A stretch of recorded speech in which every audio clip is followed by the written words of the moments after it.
Hello, ഞാൻ doctor Ashna's wellness clinic, Kannur Koothuparamba. ഇപ്പോൾ സ്ത്രീകളിലും പെൺകുട്ടികളിലും വളരെ കോമൺ ആയിട്ട് കണ്ടുവരുന്നൊരു അസുഖമാണ് PCOD അല്ലെങ്കിൽ PCOS. ശരീരത്തിലെ ആൻഡ്രോജൻ എന്ന് പറയുന്ന ഒരു സെക്സ് ഹോർമോൺ കൂടുന്നതാണ് ഈ ഒരു PCOD അല്ലെങ്കിൽ PCOS ഉണ്ടാവാനായിട്ടുള്ള ഒരു പ്രധാനമായിട്ടുള്ള ഒരു കാരണം.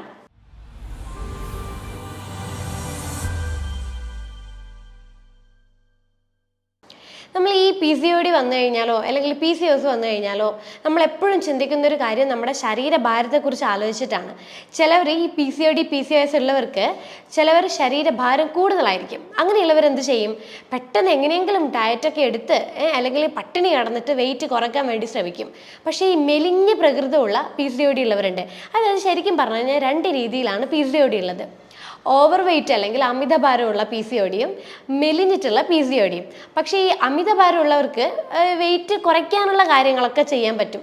പക്ഷേ ഈ മെലിഞ്ഞ പ്രകൃതമുള്ളവർ ആകെ പിന്നെ കൺഫ്യൂഷനിലാണ്. ഓൾറെഡി ഞാൻ മെലിഞ്ഞിട്ടാണ് ഇരിക്കുന്നത്, ഇനിയും ഞാൻ ഡയറ്റ് ചെയ്ത് കഴിഞ്ഞാൽ ഇനിയും മെലിയല്ലോ, എങ്ങനെയാണ് ഞാൻ എൻ്റെ PCOD റിവേഴ്സ് ചെയ്യാമെന്ന് ചിന്തിക്കുന്നവരുണ്ട്. പക്ഷേ ഈ മെലിഞ്ഞ പ്രകൃതമുള്ള PCOD എന്ന് പറയുന്നത് ജനറ്റിക്കലി വരുന്ന ഒരു PCOD ആണ്. അപ്പോൾ നമുക്ക് PCOD ഉണ്ടാവാൻ കുറേ കാരണങ്ങളുണ്ട്. അതിൽ ഏറ്റവും കോമൺ ആയിട്ട് വരുന്നതാണ് ഇൻസുലിൻ റെസിസ്റ്റൻസ് ആയിട്ടുള്ള കണ്ടീഷൻസ്. അതായത് ശരീരത്തിൻ്റെ ബോഡി ഫാറ്റ് കൂടുമ്പോഴേ നമ്മുടെ ശരീരത്തിൽ ഇൻസുലിൻ റെസിസ്റ്റൻസ് ഉണ്ടാവുകയും അത് കാരണം PCOD ഉണ്ടാവാനുള്ള ചാൻസസ് ഉണ്ട്. പിന്നെ ഒരു കാര്യം എന്ന് പറയുന്നത് ഗൊണാഡോട്രോഫിൻ എന്ന് പറയുന്ന ഒരു ഹോർമോൺസിൻ്റെ വ്യതിയാനം കാരണം PCOD ഉണ്ടാവാം. പിന്നെയുള്ളൊരു പ്രധാന കാരണം എന്ന് പറയുന്നത് നമ്മുടെ ലൈഫ് സ്റ്റൈൽ ചേഞ്ച് അല്ലെങ്കിൽ ജീവിതശൈലിയിൽ ഉണ്ടാകുന്ന മാറ്റങ്ങളാണ്. അതായത് തെറ്റായ രീതിയിൽ ഉണ്ടാകുന്ന ഭക്ഷണ ക്രമീകരണങ്ങളോ അല്ലെങ്കിൽ ഫിസിക്കൽ ആക്ടിവിറ്റീസ്, എക്സസൈസോ കാര്യങ്ങളോ ഒന്നും ഇല്ലാതിരിക്കുമ്പോഴൊക്കെയാണ് PCOD ഉണ്ടാവുന്നത്. അപ്പോൾ ഈ മൂന്ന് കാരണങ്ങളിൽ ഏറ്റവും കോമൺ ആയിട്ട് ഇപ്പം കണ്ടുവരുന്നത് ലൈഫ് സ്റ്റൈൽ ചേഞ്ചസിൽ ഉണ്ടാവുന്ന മാറ്റങ്ങൾ കാരണം ഉണ്ടാവുന്ന PCOD ആണ്. അപ്പോൾ നമുക്ക് PCOD കൺട്രോൾ ചെയ്യാനായിട്ടുള്ള ഏറ്റവും ഫസ്റ്റ് ലൈൻ ട്രീറ്റ്മെൻറ്റ് എന്ന് പറയുന്നത് മെഡിസിനോ തെറാപ്പിയോ ഒന്നുമല്ല. നമ്മൾ ഏറ്റവും കൂടുതൽ ശ്രദ്ധിക്കേണ്ട കാര്യം ഡയറ്റാണ്. കാരണം ഡയറ്റിൽ ഉണ്ടാവുന്ന മോഡിഫിക്കേഷനാണ് നമുക്ക് PCOD ഉണ്ടാവാനുള്ള ഒരു പ്രധാനമായിട്ടുള്ള ഒരു കാര്യം. അപ്പോൾ നമ്മൾ പൊതുവെ ഭക്ഷണം കഴിക്കുമ്പോൾ നമ്മൾ എപ്പോഴും കൂടുതലായിട്ട് കഴിക്കുന്ന ഫുഡ് എന്താ? കാർബോഹൈഡ്രേറ്റ് അല്ലെങ്കിൽ അന്നജം അടങ്ങിയിട്ടുള്ള ഭക്ഷണങ്ങൾ.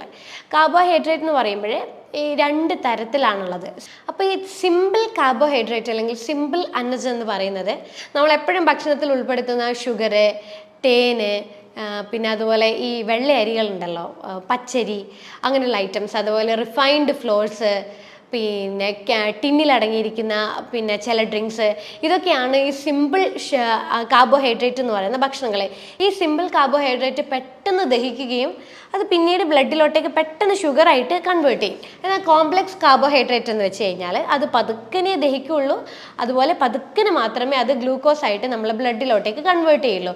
അതായത് ഈ തവിടോടുള്ള ധാന്യങ്ങൾ, പച്ചക്കറികൾ, കടല, ചെറുപയർ, പരിപ്പ് വർഗ്ഗങ്ങൾ, നട്ട്സ്, അതുപോലെ ഫ്രൂട്ട്സ്, ഇതൊക്കെയാണ് കോംപ്ലക്സ് കാർബോഹൈഡ്രേറ്റ് എന്ന് പറയുന്നത്.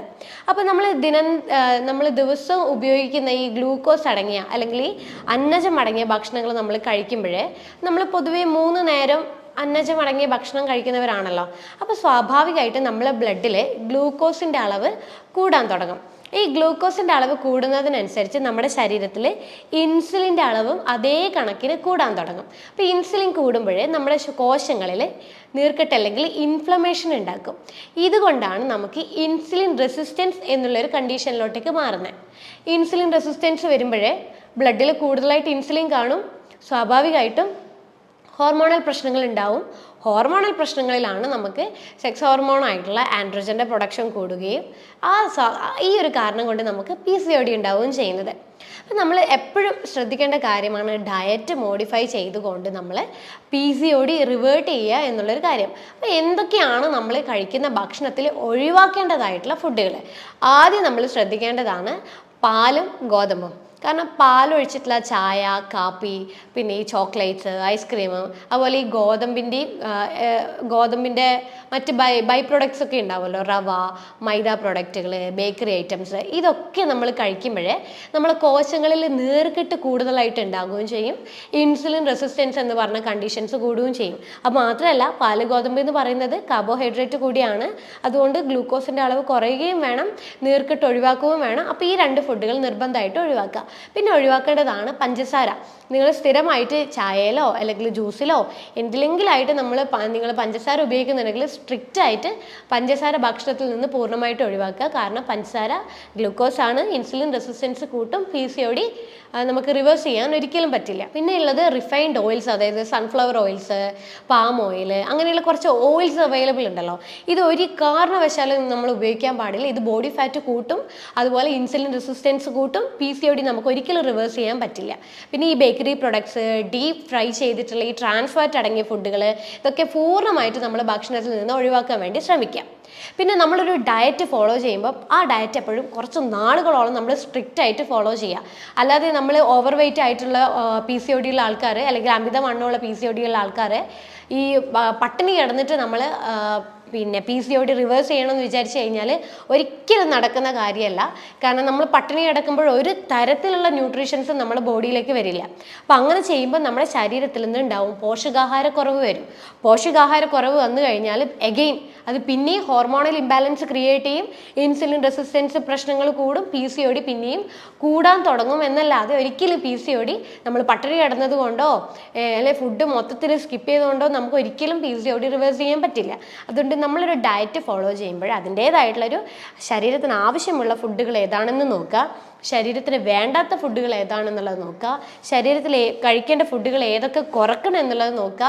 ഈ രീതിയിൽ വേണം നമ്മൾ ഡയറ്റ് ഒന്ന് മോഡിഫൈ ചെയ്തിട്ട് PCOD കൺട്രോൾ ചെയ്യാനായിട്ട്. ഇപ്പം ഇങ്ങനെ നമുക്ക് ഡയറ്റ് ഒന്ന് മോഡിഫൈ ചെയ്തിട്ട് ഫോളോ ചെയ്യാം. അപ്പോൾ ഞാൻ നേരത്തെ പറഞ്ഞ പോലെ നമ്മൾ കഴിക്കുന്ന ഫുഡ് അന്നജം അടങ്ങിയിട്ടുള്ള, കാർബോഹൈഡ്രേറ്റ് അടങ്ങിയിട്ടുള്ള ഫുഡുകളാണ്. അപ്പോൾ അത് നമ്മൾ നന്നായിട്ട് കുറയ്ക്കുക. അതായത് തവിടോട് കൂടിയുള്ള ധാന്യങ്ങൾ വേണം നമ്മൾ കഴിക്കാനായിട്ട്. അതിപ്പം ചോറായാലും അതിപ്പം മുത്താറി ആയാലും മില്ലറ്റ് ഏതായാലും നമ്മളത് തവിടോട് കൂടെ വേണം നമ്മളത് കഴിക്കാനായിട്ട്. കാരണം തവിടോട് കൂടെ കഴിക്കുമ്പോഴേ അത് പതുക്കനെ മാത്രമേ ഗ്ലൂക്കോസ് ആയിട്ട് മാറുള്ളൂ. അപ്പം നീർക്കെട്ടൊക്കെ കോശങ്ങളിൽ കാണുന്ന നീർക്കെട്ട് കുറയാൻ വേണ്ടിയിട്ട് സഹായിക്കും. അപ്പോൾ ഒരു ദിവസം നമ്മൾ ഡയറ്റ് ഫോളോ ചെയ്യുമ്പോൾ ഒരു നേരം നമ്മൾ തവിടോട് കൂടിയുള്ള ഭക്ഷണങ്ങൾ കഴിക്കുക. അത് ഏറ്റവും നല്ലത് ഉച്ചക്ക് നമ്മൾ ഒരു ബൗള് എന്ന കണക്കിന് നമ്മൾ തവിടോട് കൂടിയുള്ള ചോറ്, ബ്രൗൺ റൈസ് കഴിക്കാൻ വേണ്ടിയിട്ട് ശ്രദ്ധിക്കുക. ഇതാണ് നമ്മൾ ആദ്യം ശ്രദ്ധിക്കേണ്ട കാര്യം. ബാക്കിയുള്ള നേരങ്ങളിൽ എന്ത് കഴിക്കും എന്നുള്ളൊരു കൺഫ്യൂഷൻ ഉണ്ടാവും. ബാക്കിയുള്ള നേരങ്ങളിൽ നമ്മൾ ലോ ഗ്ലൈസെമിക് ഇൻഡെക്സ് കുറഞ്ഞിട്ടുള്ള ഭക്ഷണങ്ങൾ വേണം കഴിക്കാനായിട്ട്. ഈ ഗ്ലൈസെമിക് ഇൻഡെക്സ് എന്ന് വെച്ച് കഴിഞ്ഞാൽ ഇതിപ്പം ഫോർ എക്സാമ്പിൾ നമ്മളിപ്പോൾ ചോറ് കഴിച്ചു കഴിഞ്ഞാൽ അത് പെട്ടെന്ന് ഷുഗറായി മാറില്ലേ, ആ ഷുഗറായി മാറുന്ന തോതിനെയാണ് ഗ്ലൈസെമിക് ഇൻഡെക്സ് എന്ന് പറയുക. അപ്പോൾ ഈ ഉച്ച ഒഴികെ ബാക്കിയുള്ള 2 നേരങ്ങളിൽ ഗ്ലൈസെമിക് ഇൻഡെക്സ് കുറഞ്ഞ ഭക്ഷണങ്ങൾ വേണം നമ്മൾ കഴിക്കാനായിട്ട്. രാവിലെ നമുക്ക് ഈ പറയുന്ന പ്രോട്ടീൻ റിച്ച് ആയിട്ടുള്ള ഭക്ഷണങ്ങളും നല്ല ഗുഡ് ഫാറ്റ് അടങ്ങിയ ഭക്ഷണങ്ങളുമാണ് നമ്മൾ, പിന്നെ ഫൈബറും. ഈ രീതിയിൽ വേണം ബാക്കിയുള്ള 2 നേരങ്ങളിൽ നമ്മൾ ഭക്ഷണങ്ങൾ ഉൾപ്പെടുത്താനായിട്ട്. രാവിലെ വേണമെങ്കിൽ നമുക്ക് വെജിറ്റബിൾസിൻ്റെ സാലഡോ വെജിറ്റബിൾ സൂപ്പോ അല്ലെങ്കിൽ അതിൻ്റെ കൂടെ എന്തെങ്കിലും നോൺ വെജോ കാര്യങ്ങളോ അങ്ങനെ എന്തെങ്കിലും ആയിട്ട് ഉൾപ്പെടുത്തി കൊടുക്കാം. അല്ലെങ്കിൽ നമുക്ക് ഫ്രൂട്ട്സ് ആയിട്ട് എന്തെങ്കിലും കഴിക്കാം. അല്ലെങ്കിൽ നമുക്ക് നേന്ത്രപ്പഴം പുഴുങ്ങിയിട്ടോ അതിൻ്റെ ഒരു ഹാഫ് നേന്ത്രപ്പഴം പുഴുങ്ങിയിട്ടോ അങ്ങനെ എന്തെങ്കിലും ആയിട്ട് രാവിലത്തെ ഭക്ഷണത്തിൽ ഉൾപ്പെടുത്താം. അല്ലെങ്കിൽ കടലയോ ചെറുപയറോ അങ്ങനെ എന്തെങ്കിലും, അതിൻ്റെ ചെറുപയറിൻ്റെ ദോശയോ അങ്ങനെ എന്തെങ്കിലും ആയിട്ട് നമ്മൾ ഉൾപ്പെടുത്താം. രാത്രിത്തെ ഭക്ഷണം നമുക്ക് നല്ല പ്രോട്ടീൻ അടങ്ങിയ ഭക്ഷണങ്ങൾ, അതായത് കടല, ചെറുപയർ, പരിപ്പ് പയറുവർഗ്ഗങ്ങളോ നട്ട്സോ സീഡ്സോ അല്ലെങ്കിൽ പിന്നെ നോൺ വെജോ അങ്ങനെയുള്ള എന്തെങ്കിലും പ്രോട്ടീൻ അടങ്ങിയ ഭക്ഷണത്തിൻ്റെ കൂടെ നല്ല ഫൈബർ അടങ്ങിയ ഫുഡും നല്ല ഫാറ്റ്, അതായത് വെണ്ണ അങ്ങനെയുള്ള കാര്യങ്ങളൊക്കെ ഉൾപ്പെടുത്തിയിട്ട് വേണം നമ്മൾ ഡയറ്റ് ഒന്ന് മോഡിഫൈ ചെയ്യാൻ വേണ്ടിയിട്ട്. ഈ രീതിയിൽ നമ്മളൊന്ന് ഡയറ്റ് ഫോളോ ചെയ്യുമ്പോൾ തന്നെ നമ്മളെ ശരീരത്തിൽ ലഭിക്കുന്ന ഗ്ലൂക്കോസിൻ്റെ അളവ് കുറയാൻ തുടങ്ങും. ഗ്ലൂക്കോസിൻ്റെ അളവ് കുറയുന്നതിനനുസരിച്ച് തന്നെ കോശങ്ങളിൽ ഉണ്ടാവുന്ന നീർക്കെട്ട് കുറയാൻ തുടങ്ങും.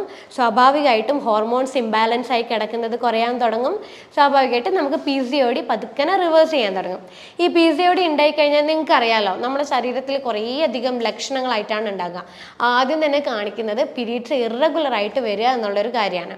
PCOD വന്നതിൻ്റെ ഭാഗമായിട്ട് നമ്മൾ മരുന്ന് കഴിക്കുമ്പോഴേ പീരീഡ്സ് ഒക്കെ അങ്ങോട്ട് റെഗുലർ ആവാൻ തുടങ്ങും. പക്ഷെ എത്ര നാളെന്ന് വെച്ചിട്ട് നമ്മൾ മരുന്ന് കഴിക്കുക, നമുക്കൊരു മടുപ്പ് വരുമല്ലോ. അന്നേരം നമ്മൾ സ്റ്റോപ്പ് ചെയ്ത് നോക്കും, പഴയ പോലെ സൈക്കിൾ പിന്നെയും ഇറഗുലർ ആവാൻ തുടങ്ങും.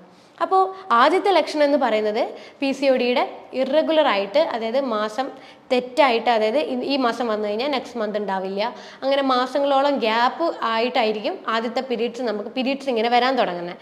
പിന്നെ ഒരു ലക്ഷണം എന്ന് പറയുന്നത് നമുക്ക് ഭയങ്കരമായിട്ട് ഹെയർ ഫോൾ ഉണ്ടാകും. കാരണം ആൻഡ്രോജൻ എന്ന് പറയുന്ന ഒരു ഹോർമോൺ കൂടിയതിൻ്റെ ഭാഗമായിട്ട് തന്നെ നമുക്ക് ഭയങ്കരമായിട്ട് ഹെയർ ഫോൾ ഉണ്ടാവും. പിന്നെ അതുപോലെ ഫേഷ്യൽ ഹെയർസ് ഒക്കെ വരാൻ സ്റ്റാർട്ട് ചെയ്യാൻ തുടങ്ങും. പിന്നെ ചിലവർക്ക് 1-2 മാസത്തെ ഗ്യാപ്പിന് ശേഷം വരുന്ന ബ്ലീഡിങ് ഭയങ്കര ഹെവി ആയിട്ട് ചിലപ്പോൾ 1 മാസത്തോളം നീണ്ടു നിൽക്കുന്ന പീരീഡ്സ് ആയിട്ട് വരും. ഇങ്ങനെയുള്ള ചില ലക്ഷണങ്ങളാണ് നമുക്ക് PCOD ഉണ്ടായി കഴിഞ്ഞാൽ ശരീരത്തിൽ ഉണ്ടാവുന്നത്. എപ്പോഴും ഒരു മാൻഡേറ്ററി ആയിട്ടുള്ള ഒരു കാര്യമാണ് ഉറക്കം. നമ്മൾ കൃത്യമായിട്ടൊരു 6 മണിക്കൂർ തൊട്ടിട്ട് 8 മണിക്കൂർ വരെ നമ്മൾ ഉറങ്ങുന്നില്ലെങ്കിൽ നമ്മുടെ ശരീരത്തിൽ ഇൻസുലിൻ റെസിസ്റ്റൻസ് ഉണ്ടാവാൻ തുടങ്ങും. ഇൻസുലിൻ റെസിസ്റ്റൻസ് ഉണ്ടാവുമ്പോഴേ സ്വാഭാവികമായിട്ടും നമുക്ക് ഇൻസുലിൻ റെസിസ്റ്റൻസ് റിലേറ്റഡ് ആയിട്ടുള്ള എല്ലാ അസുഖങ്ങളും, അതിപ്പം ഷുഗർ ആയാലും ഫാറ്റി ലിവർ ആയാലും അമിതവണ്ണമായാലും PCOD ആയാലും ഇതൊക്കെ വരാനുള്ള ചാൻസസ് കൂടുതലാണ്. അപ്പോൾ നമ്മൾ PCOD റിവേഴ്സ് ചെയ്യുമ്പോൾ ഡയറ്റ് മാത്രം ശ്രദ്ധിച്ചാൽ പോരാ, നമ്മൾ ഉറക്കം നന്നായിട്ട് ശ്രദ്ധിക്കണം. പിന്നെ നമ്മൾ വെയിറ്റ് കുറയ്ക്കാൻ വേണ്ടിയിട്ട് ഡയറ്റിൻ്റെ കൂടെ ഡെയിലി ഒരു മണിക്കൂറോളം സ്ഥിരമായിട്ട് വർക്കൗട്ട് ചെയ്യാൻ വേണ്ടി ശ്രമിക്കുക.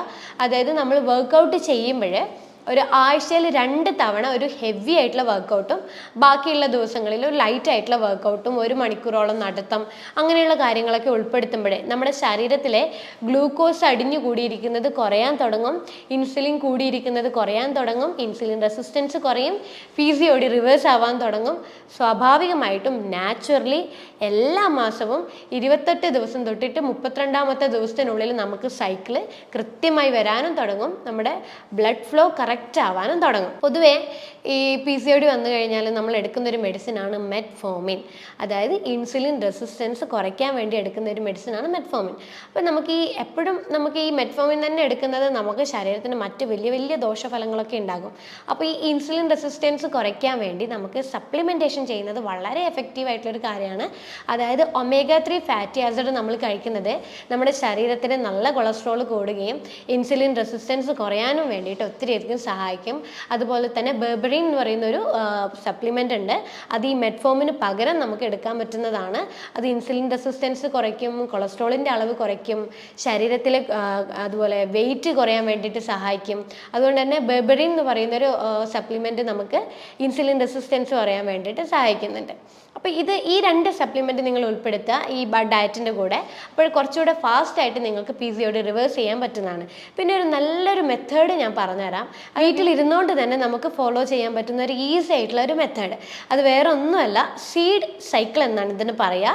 അതായത് നമുക്ക് ഈ PCOD സമയത്ത് ഉണ്ടാവുന്ന ഹോർമോണൽ ഇംബാലൻസ്, അതായത് പ്രത്യേകിച്ച് സ്ത്രീ ഹോർമോൺ ആയിട്ടുള്ള ഈസ്ട്രജൻ, പ്രൊജസ്ട്രോൺ, ഈ 2 ഹോർമോൺസിൻ്റെ ഇംബാലൻസ് ഒന്ന് മാറ്റാൻ വേണ്ടിയിട്ടാണ് ഈ സീഡ് സൈക്കിൾ നമ്മൾ ഫോളോ ചെയ്യാൻ പോകുന്നത്.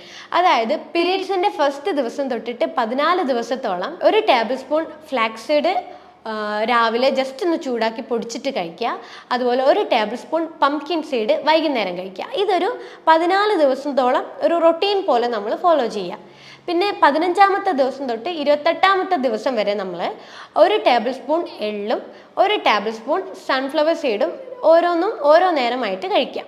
ഈ ഒരു മെത്തേഡ് നമ്മൾ ഒരു 2-3 മാസം തുടർച്ചയായിട്ട് കണ്ടിന്യൂ ആയിട്ട് ചെയ്യുമ്പോൾ ഓട്ടോമാറ്റിക്കലി നമ്മളെ പീരിയഡ്സ് നോർമൽ ആവാൻ തുടങ്ങും. അതുപോലെ നമ്മളെ ബ്ലീഡിങ് കാര്യങ്ങളൊക്കെ നോർമൽ ആവാൻ തുടങ്ങും. അപ്പം ഇത്രയും കാര്യങ്ങളാണ് നിങ്ങളെ PCOD റിവേഴ്സ് ചെയ്യാൻ വേണ്ടിയിട്ട് ശ്രദ്ധിക്കേണ്ടതായിട്ടുള്ള കാര്യങ്ങൾ. ഭക്ഷണം നന്നായിട്ട് കൺട്രോൾ ചെയ്യുന്നതാണ് ഇതിൻ്റെ ഏറ്റവും ഫസ്റ്റ് ലൈൻ ട്രീറ്റ്മെൻറ്റ് എന്ന് പറയുന്നത്. അതിൻ്റെ കൂടെ നമ്മൾ ഉറക്കവും കാര്യങ്ങളൊക്കെ ശ്രദ്ധിക്കുക, വെയിറ്റ് മാനേജ്മെൻറ്റ് നമ്മൾ ചെയ്യാൻ വേണ്ടി ശ്രമിക്കുക. നേരത്തെ പറഞ്ഞതുപോലെ കാർബോഹൈഡ്രേറ്റ് അടങ്ങിയ ഭക്ഷണങ്ങൾ നന്നായിട്ട് അളവ് കുറച്ച് നല്ല രീതിയിൽ പ്രോട്ടീനും നല്ല ഫാറ്റ് അടങ്ങിയ ഭക്ഷണങ്ങളും ഹൈ ഫൈബർ അടങ്ങിയ ഭക്ഷണങ്ങളൊക്കെ നമ്മൾ ശ്രദ്ധിക്കുക.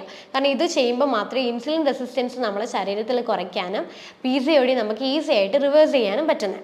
അപ്പോൾ ഇത് സംബന്ധിച്ചിട്ടുള്ള ഡീറ്റെയിൽസ് കൂടുതലായിട്ട് നിങ്ങൾക്ക് അറിയണമെങ്കിൽ താഴെ കാണുന്ന നമ്പറിൽ നിങ്ങളൊന്ന് കോൺടാക്ട് ചെയ്യുക. അടുത്തൊരു ഹെൽത്ത് വീഡിയോ ആയിട്ട് അടുത്ത വീഡിയോയിൽ കാണാം. അതുവരേക്കും ബൈ.